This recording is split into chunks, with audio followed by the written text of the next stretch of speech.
Olá pessoal, tudo bem? Dia 28 de junho, dia do orgulho LGBT.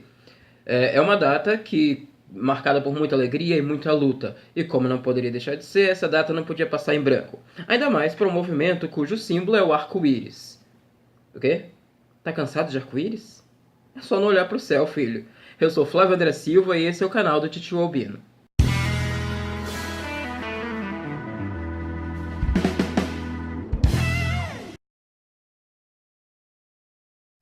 A data 28 de junho, ela rememora o que aconteceu nos Estados Unidos em 1969. Naquele dia, um pessoal que frequentava o bar Stonewall Inn resistiu a diversas investidas policiais que aconteciam naquele bar, que era frequentado por gays, lésbicas, transexuais. Eram batidas violentas e de cunho preconceituoso. As pessoas que ali estavam resistiram a essa batida e essa resistência durou por mais 2 noites. A partir de então, no ano seguinte, em 1º de julho de 1970, aconteceu a primeira parada gay. Daí para frente, o movimento da parada gay acontece em vários países do mundo, inclusive no Brasil, onde as paradas são realizadas em várias cidades do país ao longo do ano inteiro. Não necessariamente nessa única data, mas como essa é a data de visibilidade internacional, vamos lá, vamos falar a respeito. Mas afinal, o que é LGBT? É uma sigla, então, para lésbicas, gays, bissexuais, transexuais, travestis e transgêneros. Existem diversas outras denominações, LGBTTI e afins, mas padronizou-se que LGBT engloba todo o grupo, quando se está falando de diversidade de gênero. Pois bem, quando há muito tempo atrás o termo era GLS, gays, lésbicas e simpatizantes. Ainda hoje existem muitos bares e baladas e eventos que usam a sigla GLS, gays, lésbicas e simpatizantes, para informar qual tipo de público que eles esperam, o que não há problema nenhum. Há espaço para todo mundo.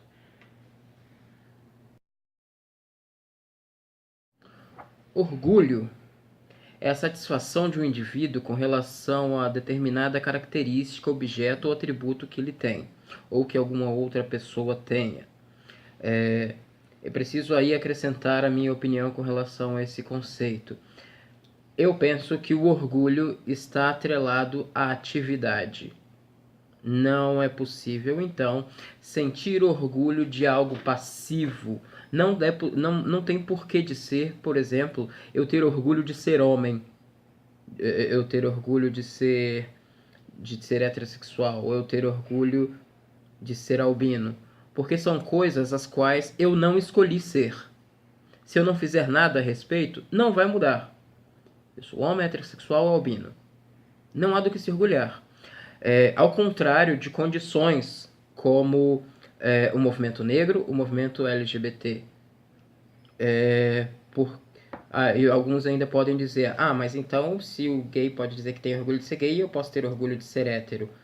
Novamente, vamos então na história da atividade e passividade. Não há orgulho nenhum em ser hétero no sentido de que você não passa por nenhum tipo de dificuldade por conta disso.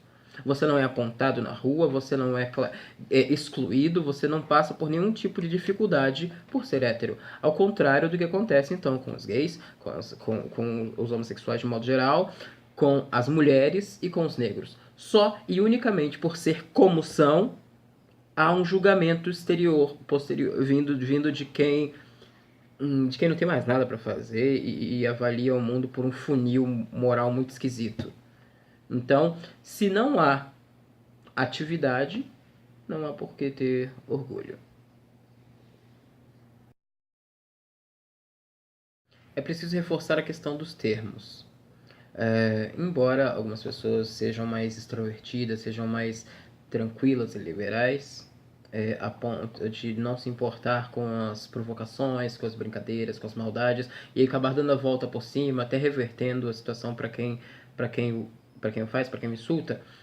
É importante lembrar que usar termos como bicha, viado, viadinho, baitola, todos esses adjetivos de cunho pejorativo são extremamente questionáveis, extremamente reprováveis, diga-se de passagem, quando o termo é homossexual, é gay, é lésbica, é assim que se fala. Ponto. Há ainda que lembrar, por exemplo, que não se deve dizer homossexualismo, mas homossexualidade, visto que o sufixo ismo ele está atrelado a coisas mais sérias, pesadas, negativas.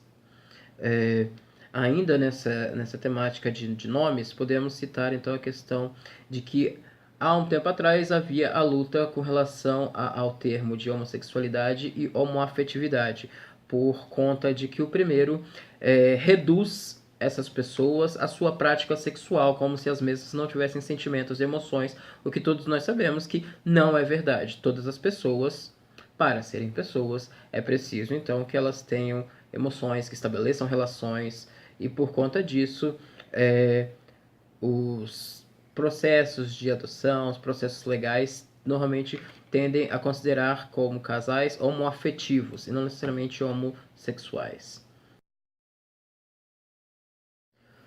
Um salto atrás, né? Nem um passo, um salto atrás no tocante à luta pela liberdade e aceitação dos direitos da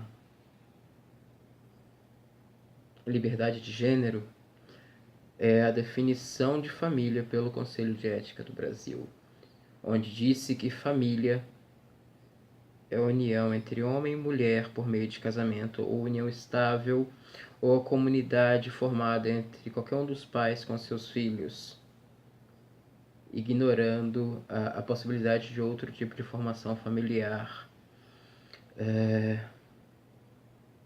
E ainda, nesse processo, ainda houve quem gritasse lá na reunião: mulher com mulher não gera, homem com homem não gera. Não gera, mas cria. E é um conceito tão estranho para mim quando eu ouço esse tipo de coisa, porque faz parecer que essas pessoas somente fazem sexo para procriação, assim como todos os outros animais. Como se os homens não tivessem sido dotados da noção do prazer, da noção do amor. Apenas para a procriação. Isso é muito estranho. Muito estranho. E o mais estranho é que, por exemplo, na literatura, na TV, em várias partes, na vida de modo geral, temos diversos exemplos de que não é assim que acontece, de que as famílias são formadas de várias outras formas, existem várias outras possibilidades de família. A que mais me chama a atenção é do desenho Lilo e Stitch, onde existe a palavra em havaiano que eles falam que é Ohana. Ohana significa família, que é que significa família. Nunca abandonar ou esquecer. Família é aquele lugar para onde sempre podemos voltar, independente do que aconteça. Não é muito mais bonito pensar assim? Não é isso que acontece? Quantas pessoas não são criadas pela avó, pelos tios, por vizinhos? Quantas pessoas têm os lares destruídos e reconstroem as suas vidas em grupos que acabam se tornando suas famílias? Pessoal, todo mundo tem direito de ser feliz. Todo mundo. Mas por que o símbolo do movimento LGBT é a bandeira do arco-íris? Antigamente usava-se um triângulo rosa. Entretanto, esse triângulo também era usado para identificar os homossexuais nos campos de concentração nazista, então tinha um peso negativo aí na sua história. Decidiu-se então pelo arco-íris porque pegaram um elemento da natureza para exemplificar que a sua sexualidade é algo, é um direito humano, é algo normal. As cores também representam a diversidade que há na sociedade. Também funciona como a questão dos anéis olímpicos, que tem as cores de todas as bandeiras do mundo, para simbolizar que em todos os lugares há diversidade. Inicialmente, a bandeira tinha 8 cores, onde o rosa significava sexualidade, o vermelho vida, o laranja a cura, amarelo a luz do sol, o verde a natureza, azul turquesa a arte, anil a harmonia e violeta o espírito humano. Mas como inicialmente as bandeiras elas eram costuradas e não pintadas ou impressas, era muito difícil encontrar tecido rosa, encontrar as cores, os tecidos no tom devido. Então decidiu tirar o anil, que virou só azul, e o rosa. Então determinou-se que a bandeira LGBT seria essas 6 cores. Existem ainda aquelas pessoas que dizem que houve uma usurpação do símbolo cristão para o movimento profano. Pessoal, sol nasce para todo mundo.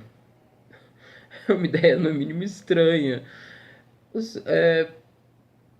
Quantas empresas existem hoje cujos símbolos são parecidos? Quantos movimentos? Quantas coisas? Não. É uma discussão pequena, essa, mesquinha. Não tem porquê de ser. Certamente a escolha não se deu em caráter de afronta. Certamente que não. Então, vamos curtir, vamos, abafa. O advento da internet permitiu então que muitas pessoas saíssem do armário por conta de saber que existem tantas outras em situação semelhante para lhe dar força, lhe dar coragem.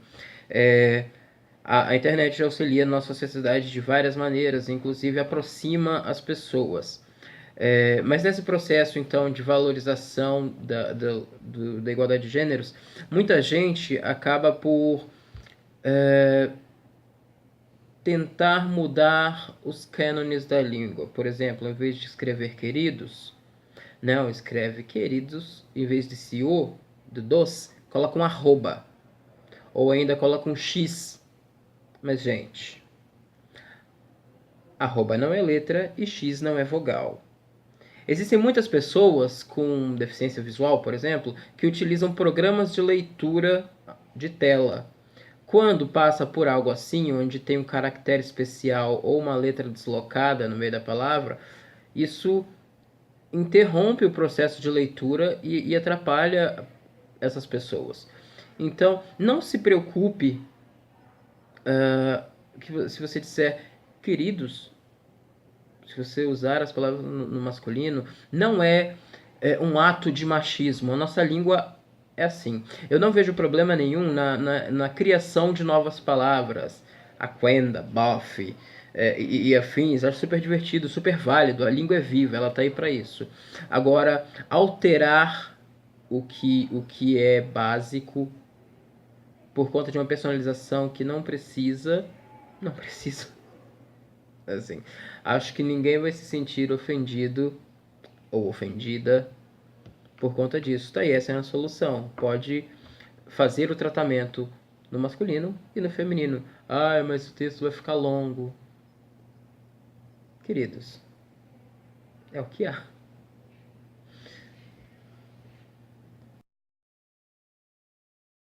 Usar expressões do tipo, não é pra falar mal não, mas se é pra ter esse mais aí, é melhor nem começar a falar.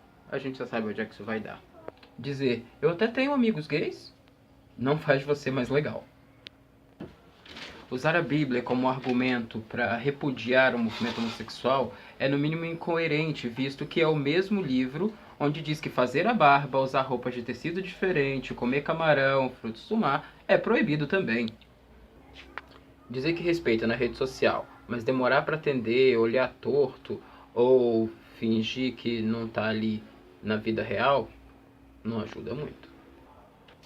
Não importa se na sua cabeça e no seu coração você acha um absurdo, você repudia, tem raiva, seja lá o que for. O que acontece na sua cabeça é problema seu. O problema é quando sai daí e vira palavras, quando sai daí e viram atos ruins. Então, sua cabeça é terra que ninguém pisa. Você pode ser o que quiser, mas uma vez que passou daí, uma vez que chegou na esfera da vida em sociedade, o respeito tem de existir. Pessoal, espero que vocês tenham gostado do vídeo.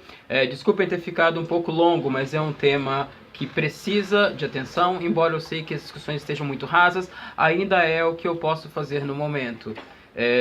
Toda e qualquer conscientização, toda e qualquer mobilização para informação é bem-vinda. Obrigado por estar até aqui Dê o seu like se tiverem curtido, compartilhem com seus amigos. Obrigado novamente. Tchau.